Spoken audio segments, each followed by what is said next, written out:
Australian meat and fish shops and modern Philippine meat and fish shops I have actually seen, and American and some other modern countries I have seen have meat shops that are covered and air conditioned, where the meats are displayed in insulated glass cabinets away from contaminants, especially dirt, flies and human customer contact.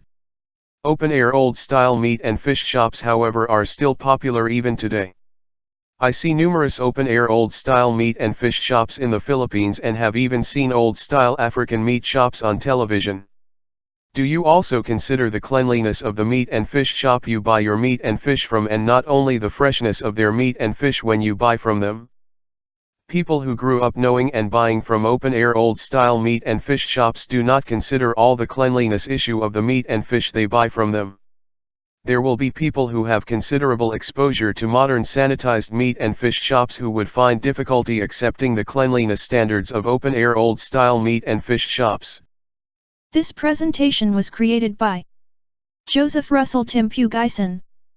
Open-air old-style meat and fish shops are located inside markets or outside markets, where they are located in front of roads for people and or vehicles for maximum exposure to potential customers. I can still remember when I was young in the Philippines, my mother would always take me to the market with her. The open-air old-style meat and fish shops were also huddled together, as they still do now, but back then you can smell the scent of fish in the air, which does not smell nice. The floors were also covered with a thin layer of wet soil. This is due to the air carrying soil particles inside the open-air market, and the vendors of the meat, especially fish, drenching their fish with water to retain their freshness and make them look fresh as well. You can imagine how uncomfortable walking in these places are. The wet sticky soil sticks to your feet and also lands on your legs, which gives you an uncomfortable itchy feeling and also makes your legs dirty and look ugly. You can also see the flies hovering in the air and landing on the meat, often with the vendor either too busy or does not care to make them go away from their meats. Even customers do not seem to mind that they are buying meat and fish where flies and soil particles have occasionally landed. People poke the meat and fish and hold it in their hands to check for their freshness. Sick people may have poked and touched the meat and fish with their hands or have coughed up on them.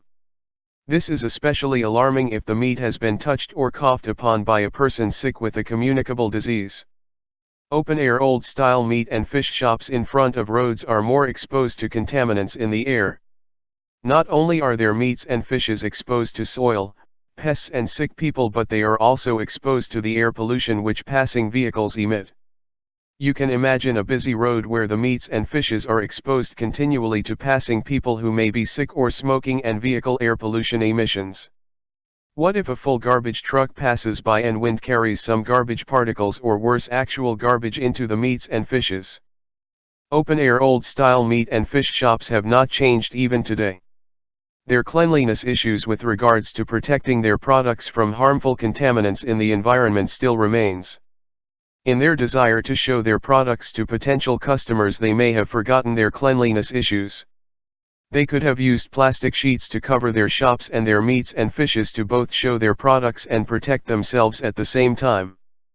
Plastic sheets are very cheap as compared to expensive glass walls and cabinets. Open-air old-style meat and fish shops also still use wood cutting boards.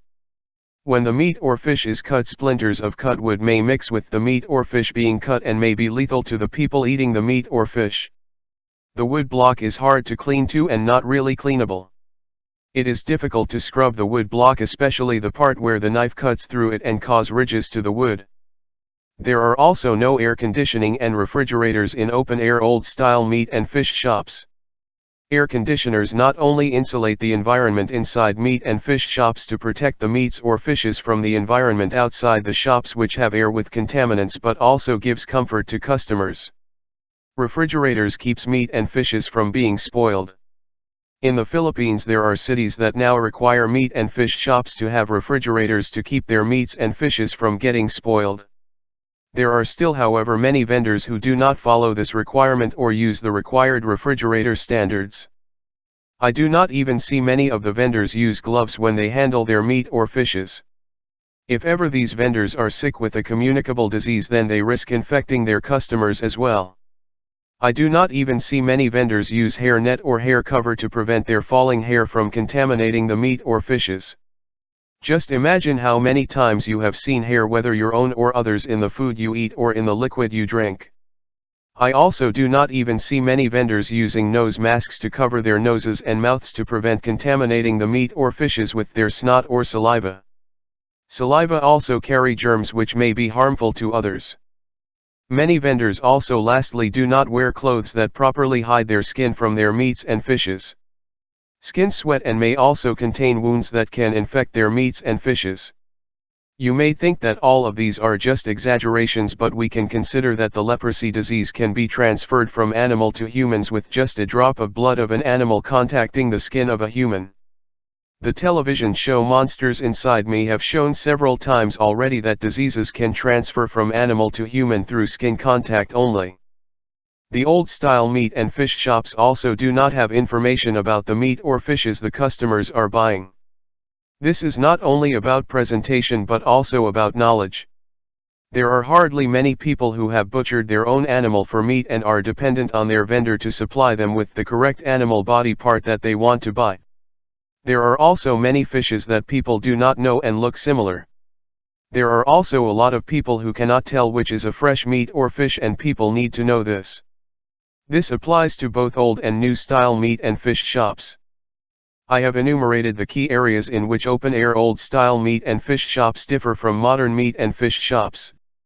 How can people who are used to the cleanliness standards of new-style meat and fish shops be swayed by these old-style meat and fish shops to buy from them? This is not only a cleanliness issue but also a monetary issue, as old-style meat and fish shops will continue to lose out to modern meat and fish shops as time passes. People are getting more and more health conscious as time progresses, and open-air old-style meat and fish shop vendors should realize this to continue to attract many customers in the future. End of presentation.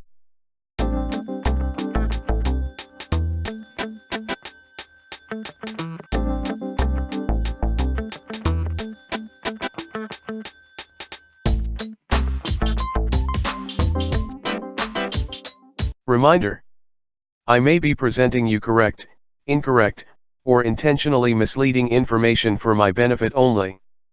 I advise you to conduct your own study and double-check this presentation.